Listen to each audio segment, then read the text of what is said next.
Hello guys, good morning. Maulang umaga pa rin. Iginulong ko na sa fly pen ang aming broodcock na nandito nakatali at talaga namang magdamag, hindi tumigil ang ulan. Ayun na siya. Kinulong ko at nababad na sa ulanan. Kawawa naman. Medyo tanghali na ako nagising ngayon dahil kagabi, hating gabi na ay nag-aayos ako ng mga tinignan ko tong mga hugad kung nabasa, buti hindi naman. Dahil nung hapon, tinakpan ko ulit. Ayan, kakababa lang ng inahin dyan, kakatapos lang mangitlog. Ayan, may mga nag-iitlogan.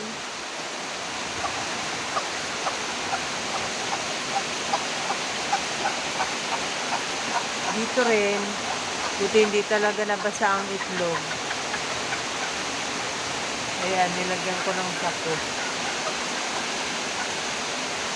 At dito rin.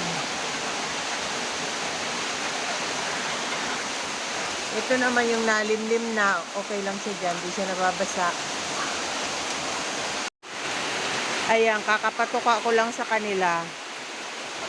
Nandito lang sila. Grabe pa rin ang ulan.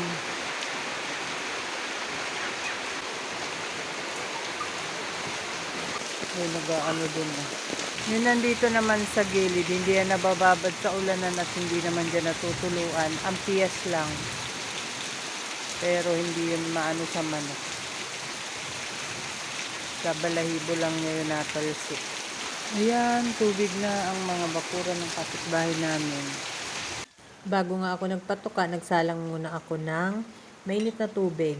At yan, pagkatapos ko magpatuka, tamang-tama, kumukulo na siya.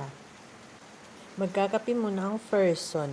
At yan, kada umaga lagi akong nagagawa ng oregano tea. Maganda yan ngayon, lalo na't maulan. Iwas sa sakit. At yan, kape muna tayo guys. Masarap uminom ng kape, lalo't maulan. Hindi na po tayong lahat.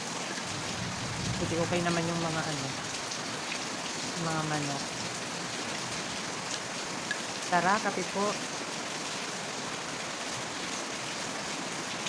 That's all guys. Thank you so much for watching. Follow for more. Bye!